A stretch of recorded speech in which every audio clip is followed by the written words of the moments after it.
welcome. Thank you for those that subscribed and shared the conversation and the discussion.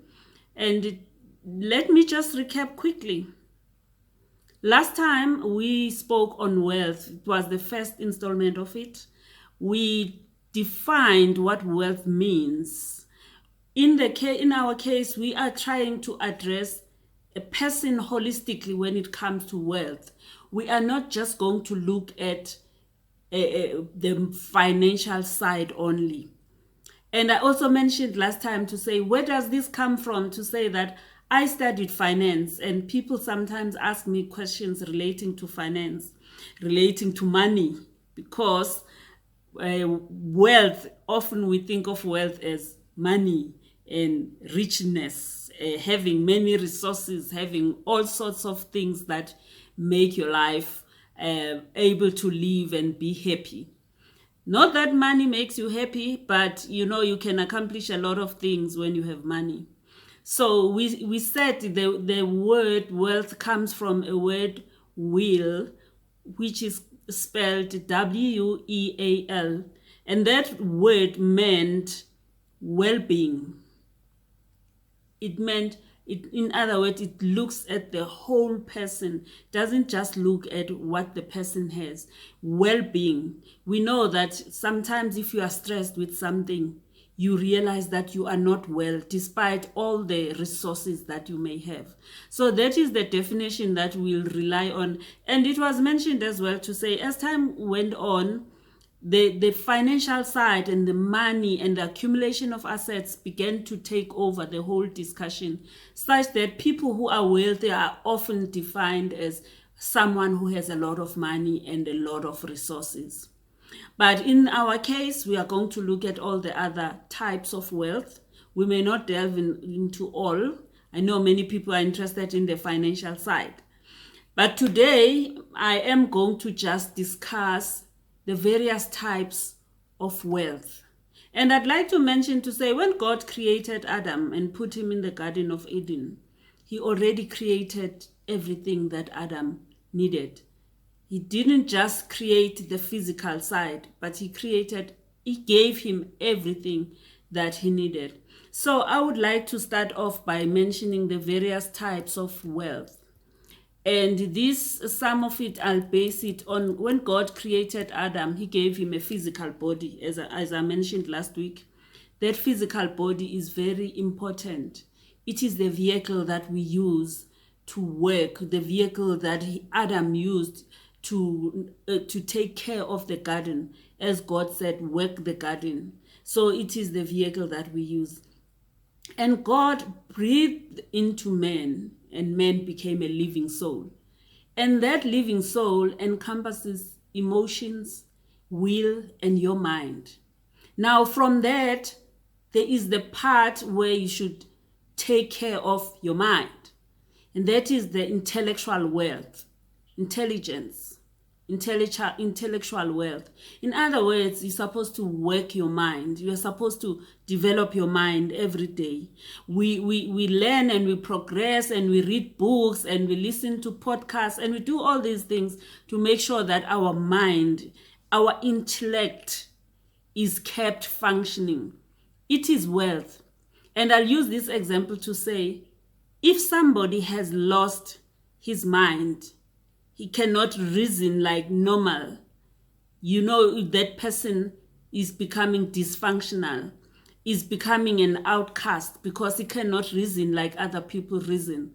And also you realize that people who learn a lot and are always developing their minds, they are able to get into opportunities as opportunities come. I'm reminded of this quotation that says, preparedness is critical. That when you are prepared, when opportunity comes, it says actually, let me try and see whether I'll remember it. It says, success is where preparedness meets opportunity. In other words, I hope I'm quoting it correctly, but it is saying, when an opportunity comes and you are prepared, you are able to take advantage of that opportunity. And that's all emanating from your intellectual capabilities. When you keep your mind active, you develop your mind. When an opportunity comes, you don't have to go back and go into books and try to study, but you take advantage of that. And then from there as well, there is the spiritual wealth. As a human being, you are a spirit. We are actually not just physical. We are a spirit and we are housed in that physical body. So there is a spiritual wealth which we will get into in a bit more detail than the other wealths. And then there is a relational wealth. This is social. This also encompasses the qualities of loyalty, of integrity. Now, with social, we all live in this world and we associate with many people. We realize that when God created Adam, at some point God said, it is not good that men live alone.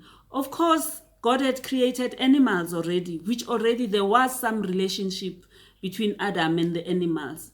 But beyond that, God wanted a person to have a relationship with another person. So this is relational. So there are certain factors that may impact the relationships that you have. So you realize that people have good relationships, even within the family. They have wealth because they have people that they can rely on. They have people that they pour into.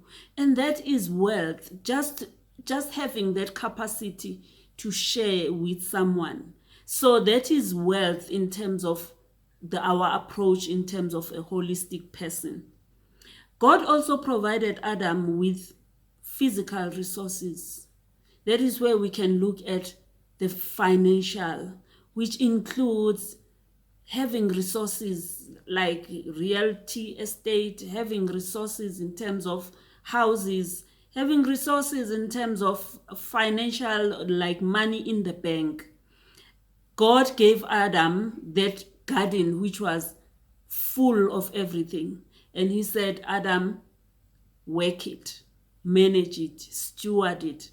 It's the same with us in everything, even financially. We are supposed to steward this wealth. And all types of wealth, it's a matter of stewardship. God has given us these things. It's a matter of stewardship. And then the last one that I want to mention is the generational wealth. In other words, in this case, I'm looking at legacy.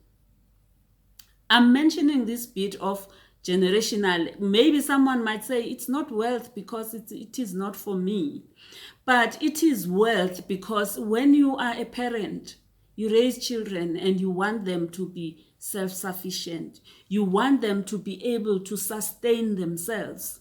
It is wealth because it makes your life very fruitful while you are alive. And actually, it is fulfilling to have other people that, you know, I like this quote that I heard somewhere. It wasn't a good day, but that quote stuck with me. That says that legacy is not something you leave for people, but something that you leave in people.